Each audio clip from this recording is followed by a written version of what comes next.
Chapter 5 surface chemistry એને આપણે નીટના topic discuss કરી રહ્યા હતા. આજનો આપણો નીટનો ટોપિક છે કેટાલિસિસ. ઓકે, તો પહેલાં પેલું કેટાલિસ શું છે, કેટાલિસિસ કોને કહેવાય એની બેઝિક વાત કરીએ.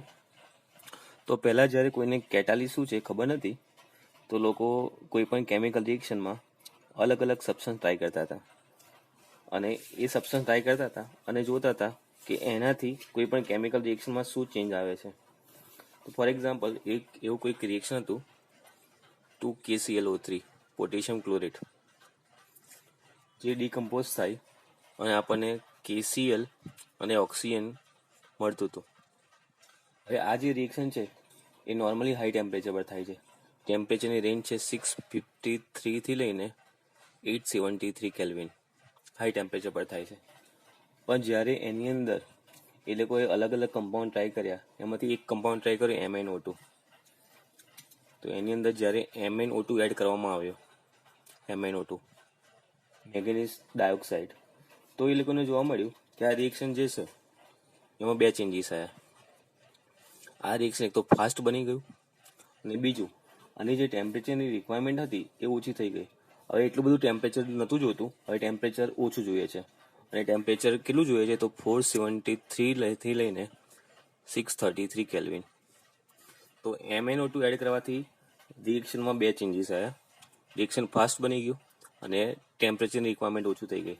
પ્લસ એ લોકોએ નોટ ડાઉન કર્યું કે MnO2 જે છે A at the and reaction પતી ગયા પછી પણ એ ઓરિજિનલ ફોર્મમાં જ પાછું મળે છે. ના તો એનું સ્ટ્રક્ચર ચેન્જ થાય છે, ના તો એનું કેમિકલ કમ્પોઝિશન ચેન્જ થાય છે. એ એવું ને એવું આપણને પાછું જોવા મળે છે. તો બધાને લાગ્યું કે MnO2 એડ કરવાથી જો રિએક્શન ફાસ્ટ બનતું હોય તો આ વસ્તુ સેમ બધા રિએક્શન માટે અપ્લાય થતું હશે. તો એના પરથી ખ્યાલ આવ્યો કે આ જે MnO2 છે એ એક કેટાલિસ છે. તો ત્યાંથી ફંડા ક્લિયર થયો કે કેટાલિસનો મતલબ કે એવા કમ્પાઉન્ડ જે પોતાનું સ્ટ્રક્ચર ચેન્જ કર્યા વગર રિએક્શન ફાસ્ટ બનાવતા હોય અને at the end of the reaction પોતાના ઓરિજિનલ ફોર્મમાં મળતા હોય, તો એવા કમ્પાઉન્ડ જે રિએક્શન ફાસ્ટ બનાવે છે એને કહેવાય કેટાલિસ્ટ, અને એ રિએક્શનને કહેવાય કેટાલિસિસ.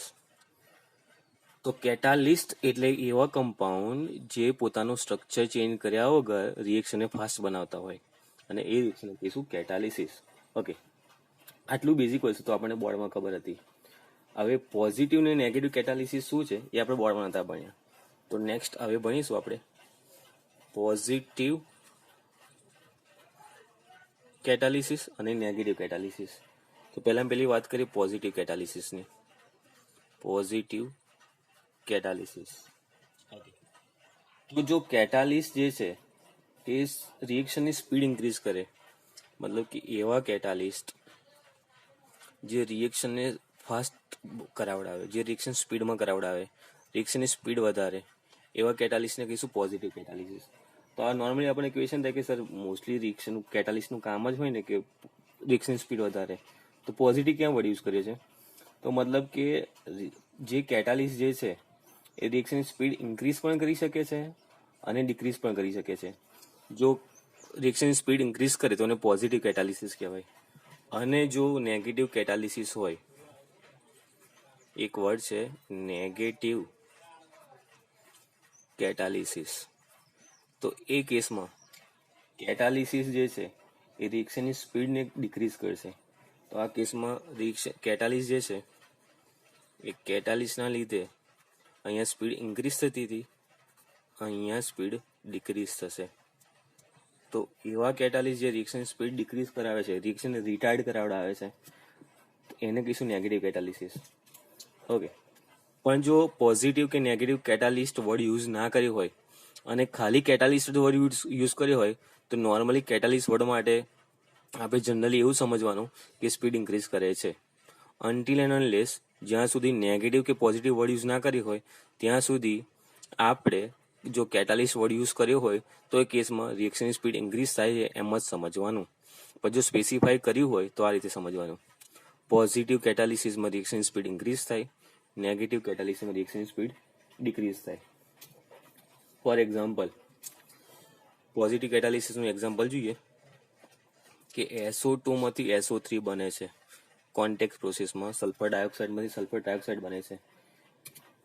એ જો NO ની પ્રેઝન્સમાં કરવામાં આવે, NO નાઇટ્રિક ઓક્સાઇડ, અથવા V2O5 ની પ્રેઝન્સમાં કરવામાં આવે, વેનેડિયમ પેન્ટોક્સાઇડ, એ કેસમાં રિએક્શન સ્પીડ ઇન્ક્રીઝ થાય છે. તેને આપણે કહીશું પોઝિટિવ કેટાલિસિસ.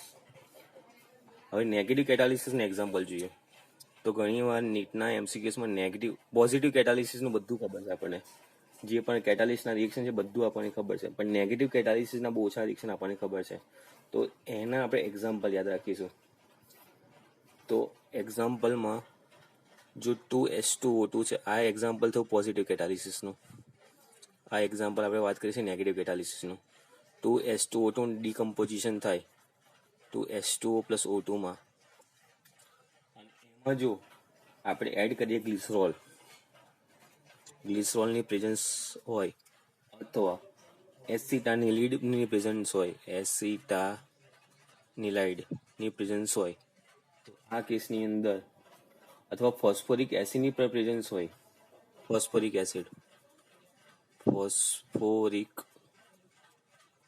એસિડ આની પણ જો પ્રેઝન્સ હોય તો આ રિએક્શનમાં રિએક્શન સ્પીડ ડિક્રીઝ થાય છે. તો એને આપણે કહીશું નેગેટિવ કેટાલિસિસ. અથવા બીજું કોઈ રિએક્શન છે એની વાત કરીએ નેગેટિવ કેટાલિસિસનું બીજું એક્ઝામ્પલ, તો ક્લોરોફોર્મનું ઓક્સિડેશન થવું. ક્લોરોફોર્મનું ઓક્સિડેશન કરાવડાવીએ તો ક્લોરોફોર્મનું જે ઓક્સિડેશન રિએક્શન છે ઇન પ્રેઝન્સ ઓફ આલ્કોહોલ, જો આલ્કોહોલની પ્રેઝન્સમાં કરવામાં આવે તો આ પણ નેગેટિવ કેટાલિસિસનું એક્ઝામ્પલ છે. તો નેગેટિવ કેટાલિસિસનું એક્ઝામ્પલ યાદ રાખજો. ડિકમ્પોઝિશન ઓફ H2O2 કરાવડાવીએ in presence of glycerol, acetanilide or phosphoric acid, અથવા oxidation of chloroform in presence of alcohol, આ એક્ઝામ્પલ છે નેગેટિવ કેટાલિસિસના.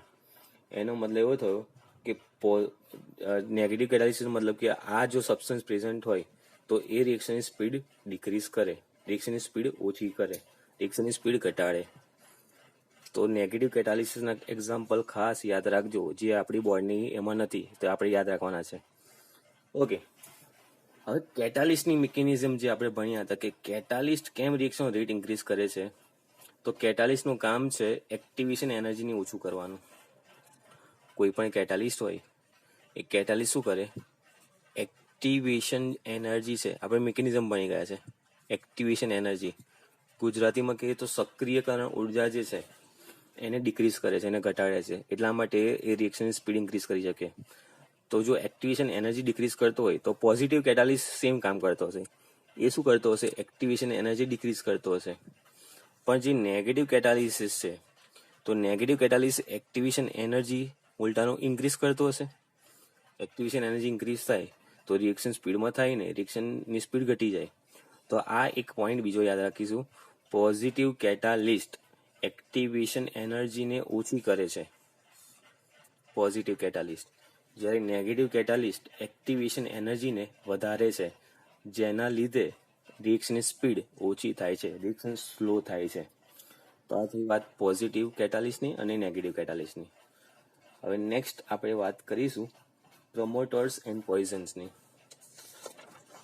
તો નેક્સ્ટ ટોપિક છે આપણો પ્રમોટર્સ એન્ડ પોઈઝન્સ. ઓકે, તો નેક્સ્ટ ટોપિકની વાત કરીએ પ્રમોટર્સ એન્ડ પોઈઝન્સ. ઓકે, હવે પ્રમોટર કોને કહેવાય અને પોઈઝન કોને કહેવાય એને ડિસ્કસ કરીએ. તો કેટલાક સબસ્ટન્સ એવા છે જો લોઅર ક્વોન્ટિટીમાં પ્રેઝન્ટ હોય તો પણ એ પોતાની રિએક્શન આપી શકે છે. ઓકે, તો કેટલાક સબસ્ટન્સ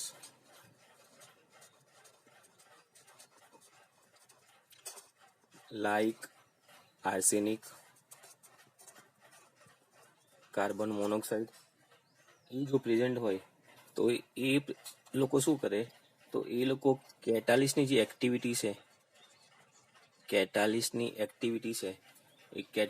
એક્ટિવિટીને ડિક્રીઝ કરે છે. તો કેટલાક એવા સબસ્ટન્સ જે કેટાલિસ્ટની એક્ટિવિટીને ડિક્રીઝ કરતા હોય એને આપણે કહીશું પોઈઝન. તો એને પોઈઝન કહેવાય. અને કેટલાક સબસ્ટન્સ એવા છે જો પ્રેઝન્ટ હોય કેટાલિસ્ટની જોડે અને કેટાલિસ્ટની એક્ટિવિટીને ઇન્ક્રીઝ કરે. તો કેટલાક સબસ્ટન્સ જે કેટાલિસ્ટની જે એક્ટિવિટી હોય એને ઇન્ક્રીઝ કરે, કેટાલિસ્ટની એક્ટિવિટીને વધારે, તો એવા સબસ્ટન્સને કહીશું પ્રમોટર. તો અહીંયા બે ડેફિનેશન થઈ, પ્રમોટર્સ અને પોઈઝન. પોઈઝન એના નામ પરથી આપણને આઈડિયા આવે છે. પોઈઝન ઓલવેઝ સારું તો કરે ને ખોટું જ કરે, ખરાબ જ કરે. તો એવા સબસ્ટન્સ કે જે આર્સેનિક હોય, કાર્બન મોનોક્સાઇડ હોય, એવા સબસ્ટન્સ કેટાલિસ્ટની એક્ટિવિટીને ડિક્રીઝ કરે, ઘટાડે, ઓછી કરે, તો એવા સબસ્ટન્સને કહીશું પોઈઝન. અને એવા સબસ્ટન્સ જે કેટાલિસ્ટની જોડે પ્રેઝન્ટ હોય અને એના લીધે કેટાલિસ્ટની જે એક્ટિવિટી છે રિએક્શનની સ્પીડ ઇન્ક્રીઝ કરવાની, એમાં પણ વધારો થાય, કેટાલિસ્ટની એક્ટિવિટીમાં પણ વધારો કરે, કેટાલિસ્ટની એક્ટિવિટીને પણ પ્રમોટ કરે, એવા સબસ્ટન્સને કહેવાય પ્રમોટર્સ. ઓકે, તો આ જે પોઈઝન છે એ પોઈઝન કેવી રીતે કામ કરતા હોય? તો આ જે પોઈઝન છે એ લોકો જે કેટાલિસ્ટ હોય છે, કેટાલિસ્ટ એમની એક્ટિવ સાઇટ પર બાઇન્ડ થાય છે. કેટાલિસ્ટની એક્ટિવ સાઇટ પર બાઇન્ડ થાય અને કેટાલિસ્ટની એક્ટિવ સાઇટ પર બાઇન્ડ થઈ જાય તો સબસ્ટ્રેટને રિએક્ટરને બાઇન્ડ નહીં થવા દે. એક્ટિવ સાઇટને ગુજરાતીમાં કહેવાય સક્રિય સ્થાન. તો જો ઉત્સેચકના સક્રિય સ્થાન પર જો બાઇન્ડ થતા હોય, જોઈન થઈ જતા હોય, તો સબસ્ટ્રેટ કે પ્રક્રિયક બાઇન્ડ નહીં થઈ શકે, અને સબસ્ટ્રેટ કે પ્રક્રિયક બાઇન્ડ ના થાય તો કેટાલિસ્ટની એક્ટિવિટીને ઓછી કરે. તો આ રીતે પોઈઝન કામ કરતા હોય છે. જ્યારે પ્રમોટર શું કરે છે? તો પ્રમોટરનું કામ શું છે? તો પ્રમોટર એ શું કરે છે? તો કેટાલિસ્ટની સરફેસ છે એને વધારે રફ બનાવે છે. અને કેટાલિસ્ટની સરફેસને વધારે રફ બનાવવાથી થાય શું? તો એની ફ્રી વેલેન્સીસ જે છે, જ્યાં સબસ્ટ્રેટ બાઇન્ડ થવાના છે, ફ્રી વેલેન્સીસ, એ ફ્રી વેલેન્સીસને વધારે છે. તો વેલેન્સી વધી, સબસ્ટ્રેટ બાઇન્ડ થવાની પોસિબિલિટી વધી, તો ઓબ્વિયસલી સરફેસ એરિયા વધવાનો, અને સરફેસ એરિયા વધ્યો, ફ્રી વેલેન્સી વધે, તો કેટાલિસ્ટની એક્ટિવિટી કેવી થવાની? વધવાની. તો કેટાલિસ્ટની એક્ટિવિટી વધે છે. તો પ્રમોટર અને પોઈઝન કેવી રીતે કામ કરે છે એની વાત છે. તો પોઈઝન શું કરે? પોઈઝન કેટાલિસ્ટની એક્ટિવ સાઇટ પર બાઇન્ડ થાય, જ્યાં સબસ્ટ્રેટ બાઇન્ડ થવાના હોય ત્યાં, અને જ્યાં સબસ્ટ્રેટ બાઇન્ડ થવાના હોય ત્યાં આ સબસ્ટન્સ બાઇન્ડ થઈ ગયા, આર્સેનિક, કાર્બન મોનોક્સાઇડ જેવા, તો એક સબસ્ટ્રેટને બાઇન્ડ નહીં થવા દે, એટલે કેટાલિસ્ટની એક્ટિવિટી ઘટાડી. જ્યારે પ્રમોટર શું કરે છે? પ્રમોટર કેટાલિસ્ટની સરફેસને રફ બનાવે છે. રફ બનાવવાથી એની વેલેન્સીસ વધે છે. ફ્રી વેલેન્સી વધે એટલે મતલબ શું? ત્યાં સબસ્ટ્રેટ બાઇન્ડ થવાની જગ્યા વધી ગઈ, એમ એવું કહી શકીએ. તો એનો સરફેસ એરિયા વધી ગયો, અને જો સરફેસ એરિયા વધી જાય તો એની એક્ટિવિટી વધી જવાની, મતલબ કે કેટાલિસ્ટની એક્ટિવિટી વધારે છે, તો એને આપણે કહીશું પ્રમોટર્સ. હવે એક્ઝામ્પલ્સ કેટલાક યાદ રાખીશું. ઓકે, તો એક્ઝામ્પલ પ્રમોટરનું છે, જે મેન્યુફેક્ચર છે એમોનિયાનું, એમોનિયા બનાવવાનું જે પ્રોસેસ છે, હેબર્સ પ્રોસેસ. તો હેબર્સ પ્રોસેસની અંદર આપણને ખબર છે હેબર્સ પ્રોસેસ વિશે ડિટેલમાં. નાઇટ્રોજન અને હાઇડ્રોજનમાંથી એમોનિયા બને છે, હેબર્સ પ્રોસેસ. એમાં જે મોલિબ્લેન્ડમ છે, યાદ રાખીશું એમસીક્યુ માટે. મોલિબ્લેન્ડમ જે છે એ કામ કરે છે એઝ અ પ્રમોટર. તો મોલિબ્લેન્ડમ પ્રમોટર છે. તો molybdenum is a promoter for the Haber's process. યાદ રાખીશું. ઓકે, તો આ થઈ વાત પ્રમોટરની અને પોઈઝન્સની. તો પ્રમોટરનું કામ કેટાલિસ્ટની એક્ટિવિટી વધારવાનું હોય, અને પોઈઝનનું કામ કેટાલિસ્ટની એક્ટિવિટીને ઓછું કરવાનું હોય. હવે નેક્સ્ટ ટોપિક આપણે ભણીશું ટાઈપ્સ ઓફ કેટાલિસિસ. તો નેક્સ્ટ ટોપિક છે આપણો types of catalysis. Types of કેટાલિસિસ.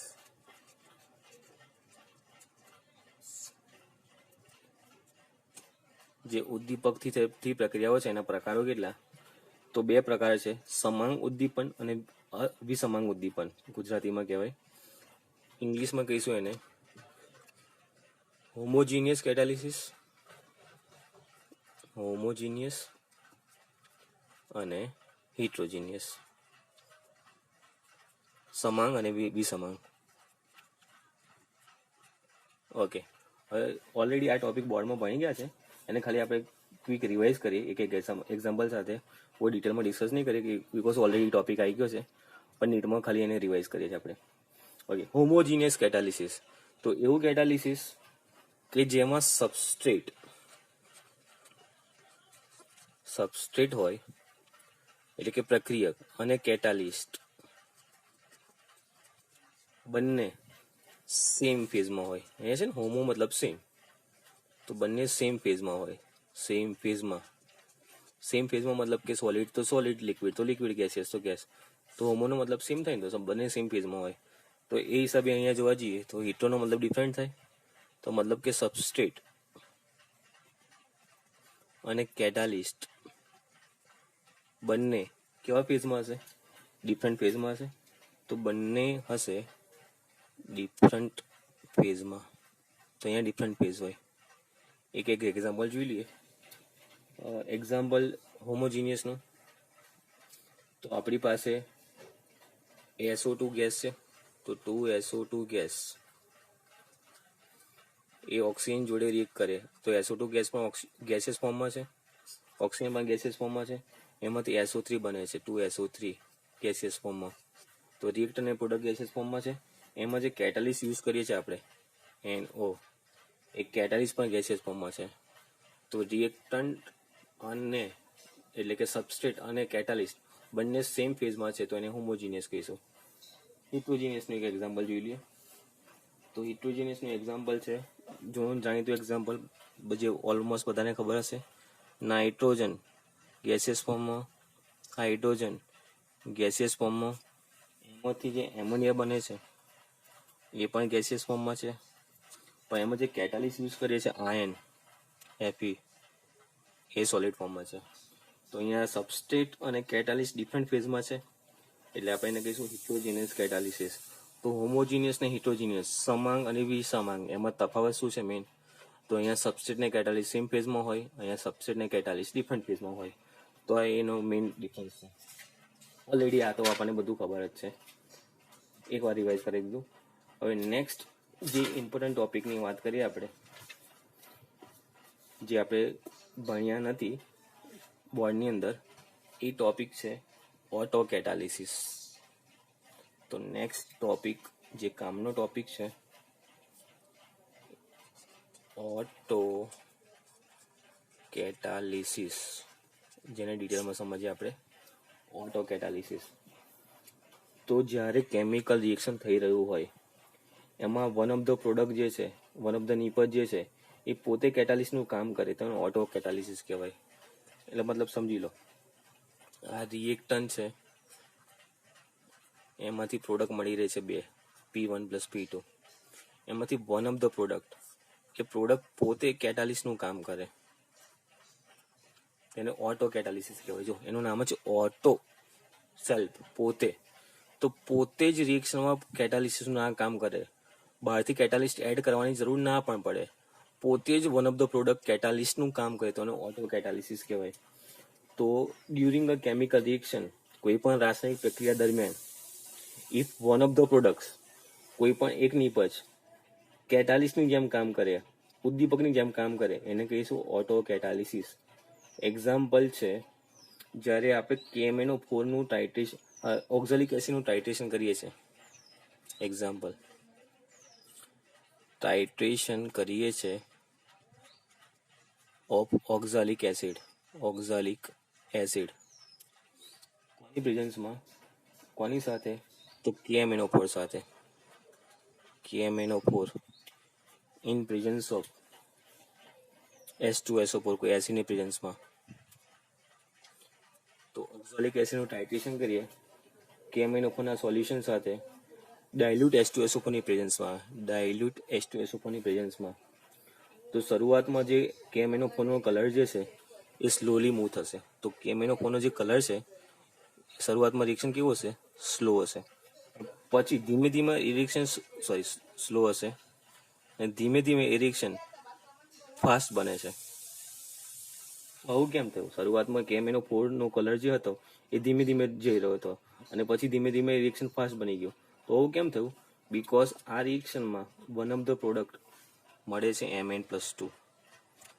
Mn+2 આ જે Mn+2 જે છે એ રિએક્શન દરમિયાન બને છે, Mn+2 કેટાલિસ્ટનું કામ કરે છે અને એના લીધે આ રિએક્શન જે પહેલા સ્લો હતી એ બને છે ફાસ્ટ. તો આ જે રિએક્શન છે એમાં વન ઓફ ધ પ્રોડક્ટ મળે છે Mn+2 MnSO4 ના ફોર્મમાં. એ Mn+2 જે છે એ કેટાલિસ્ટનું કામ કરશે અને એ રિએક્શન જે છે એ સ્લોમાંથી ફાસ્ટ કરાવશે. એટલે જે MnO4 નો કલર દૂર થઈ રહ્યો હતો, જે ધીમે ધીમે દૂર થઈ રહ્યો હતો, એ આવી સ્પીડમાં દૂર થશે. જો અને આપણે રિએક્શનના ફોર્મમાં લખવું હોય તો કંઈક આ રીતે રિએક્શનમાં ફોર્મમાં લખી શકાય એને. તો રિએક્શન છે 2KMnO4 plus 3H2SO4 plus 5H2C2O4 oxalic એસિડનું ટાઇટ્રેશન KMnO4 ની સાથે H2SO4 ની પ્રેઝન્સમાં. તો આપણને જે પ્રોડક્ટ મળે છે એ પ્રોડક્ટનું નામ છે, એક તો K2SO4 મળશે પ્લસ બીજી પ્રોડક્ટ મળશે MnSO4. તો MnSO4 ની અંદર જે Mn+2 બને છે એ કેટાલિસ્ટનું કામ કરે છે. બીજું 8H2O પ્લસ 10CO2. તો આખું રિએક્શન કંઈક આ ટાઈપનું છે. તો આ રિએક્શનની અંદર જે MnSO4 બને છે, એટલે મતલબ કે જે Mn+2 બને છે એ Mn+2 કેટાલિસ્ટનું જેમ કામ કરે છે. તો વન ઓફ ધ પ્રોડક્ટ કેટાલિસ્ટનું જેમ કામ કરતું હોય અને રિએક્શનને ફાસ્ટ બનાવતું હોય એને કહીશું ઓટો કેટાલિસિસ. બીજું એક્ઝામ્પલ જે છે ઓટો કેટાલિસિસનું એ ઓલરેડી આપણને ખબર છે કે જો એસ્ટર હોય એનું હાઇડ્રોલિસિસ કરવામાં આવે, હાઇડ્રોલિસિસ ઓફ એસ્ટર, તો આપણને એસિડ મળે છે. તો ઓટો કેટાલિસનું એક્ઝામ્પલ નંબર 2, આપણી પાસે એસ્ટર છે RCOOR'. R એટલે કોઈ પણ મિથાઇલ ઇથાઇલ પ્રોપાઇલ ગમે તે હોઈ શકે, એનું હાઇડ્રોલિસિસ કરીએ એટલે H2O સાથે રિએક્શન કરાવડીએ તો આપણને પ્રોડક્ટ મળશે, એક મળશે એસિડ અને બીજો મળશે આલ્કોહોલ. તો અહીંયા જે એસિડ મળે છે એ પ્રોડક્ટ પોતે કેટાલિસ્ટનું કામ કરશે. તો અહીંયા જે એસિડ મળે છે એ પોતે કેટાલિસ્ટનું કામ કરે છે અને રિએક્શનને ફાસ્ટ બનાવડાવે છે. તો જો કોઈ રિએક્શનમાં જે પ્રોડક્ટ મળતી હોય એ પ્રોડક્ટ પોતે કેટાલિસ્ટનું કામ કરે અને રિએક્શનને ફાસ્ટ બનાવે તો એ વસ્તુને આપણે કહીએ છીએ ઓટો કેટાલિસિસ. ઇન શોર્ટ સમજવાનું કે ઓટો કેટાલિસિસની અંદર વન ઓફ ધ પ્રોડક્ટ કેટાલિસ્ટનું કામ કરતી હોય. એક્ઝામ્પલ યાદ રાખીશું, ઓક્ઝાલિક એસિડનું ટાઇટ્રેશન કરાવડાવીએ આપણે KMnO4 ની સાથે H2SO4 ની પ્રેઝન્સમાં, તે Mn+2 જે મળે છે પ્રોડક્ટ એ કેટાલિસ્ટનું કામ કરે છે. એસ્ટરનું હાઇડ્રોલિસિસ કરાવીએ અને એસિડને આલ્કોહોલ મળે છે, એસિડ કેટાલિસ્ટનું કામ કરે છે, તો એને ઓટો કેટાલિસિસ કહેવાય. તો એક એક્ઝામ્પલ યાદ રાખીશું.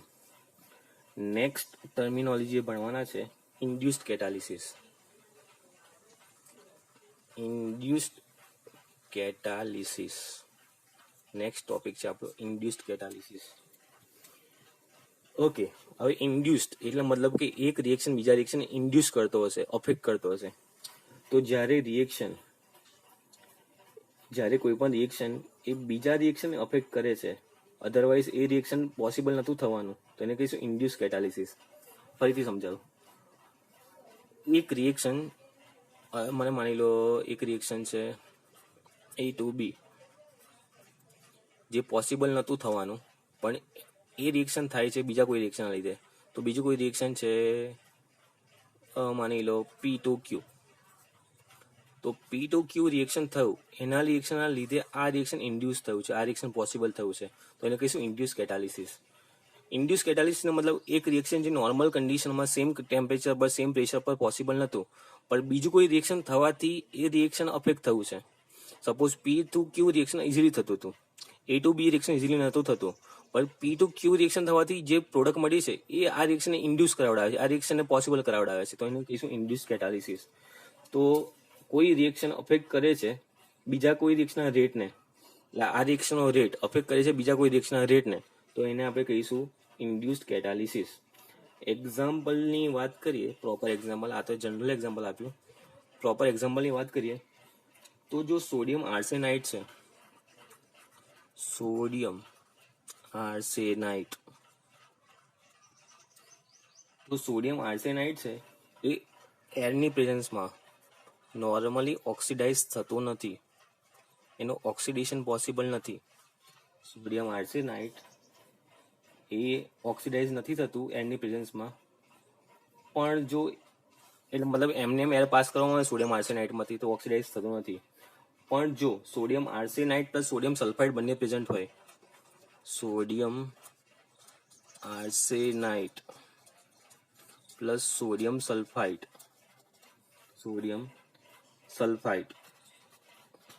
બંને એક સાથે પ્રેઝન્ટ હોય અને એમાંથી જો એર પાસ કરવામાં આવે, એ રિએક્શનમાંથી જો આપણે એર પાસ કરીએ તો થશે શું? તો સોડિયમ આર્સેનાઇટ જે છે અને સોડિયમ સલ્ફાઇડ જે છે, તો સોડિયમ સલ્ફાઇડનું ઓક્સિડેશન થશે અને સોડિયમ સલ્ફાઇડનું ઓક્સિડેશન થવાથી એ સોડિયમ આર્સેનાઇટનું પણ ઓક્સિડેશન કરશે. તો આ કેસમાં ઓક્સિડેશન પોસિબલ છે. તો આ કેસમાં ઓક્સિડેશન થાય છે, આ કેસમાં ઓક્સિડેશન થતું નહોતું. એટલે મતલબ કે જો ખાલી સોડિયમ આર્સેનાઇટમાંથી એર પાસ કરે તો ઓક્સિડેશન પોસિબલ નહોતું, પછી સોડિયમ આર્સેનાઇટ પ્લસ સોડિયમ સલ્ફાઇડમાંથી એર પાસ કરે તો ઓક્સિડેશન થાય છે. તો આનો મતલબ શું થયું? સોડિયમ સલ્ફાઇડનું ઓક્સિડેશન થયું હશે, એણે ઇન્ડ્યુસ કર્યું હશે સોડિયમ આર્સેનાઇટના ઓક્સિડેશનનું રિએક્શન. મતલબ કે બંનેનું સાથે ઓક્સિડેશન થાય છે. એકલું સોડિયમ આર્સેનાઇટ હોય તો એનું ઓક્સિડેશન થતું નથી, પણ જો બંને સાથે પ્રેઝન્ટ હોય તો ઓક્સિડેશન થાય છે. એનો મતલબ શું કે ઓક્સિડેશન ઓફ સોડિયમ આર્સેનાઇટ છે has been induce by oxidation of sodium sulphide. ગુજરાતીમાં કહીએ તો સોડિયમ સલ્ફાઇડનું ઓક્સિડેશન થયું છે હવાની હાજરીમાં, એના કારણે જ સોડિયમ આર્સેનાઇટનું ઓક્સિડેશન શક્ય બન્યું છે. એટલે મતલબ કે આ સોડિયમ સલ્ફાઇડના ઓક્સિડેશને સોડિયમ આર્સેનાઇટનું ઓક્સિડેશન ઇન્ડ્યુસ્ડ કરાવડાયું, એનું રિએક્શન પોસિબલ કરાવડાયું, તો એને કહીશું ઇન્ડ્યુસ્ડ કેટાલિસિસ.